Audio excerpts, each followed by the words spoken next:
Hello buddies, ఇవాళ మనము రవ్వ దోశ చేసుకుంటున్నాము. దానికి కావాల్సిన ఇంగ్రీడియంట్స్ అన్నీ నేను డిస్క్రిప్షన్ మీద ఇచ్చాను. నేను ఎలా అయితే చేస్తున్నానో మీరు సేమ్ యాజ్ ఇట్ ఈస్ అలానే చేయండి. ఇందులో మెయిన్గా మెజర్మెంట్స్ అనేది చాలా ముఖ్యము. అలా అయితేనే దోశ క్రిస్పీగా టేస్టీగా వస్తుంది. ఎంత పతలాగా ఉంటే అంత బాగుంటుంది టేస్ట్ అయితే.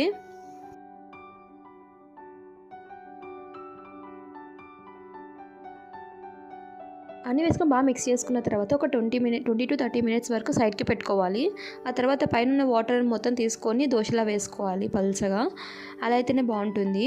మీకు ఈ వీడియో నచ్చితే ప్లీజ్ లైక్ చేయండి, షేర్ చేయండి, అలానే సబ్స్క్రైబ్ చేసుకోండి.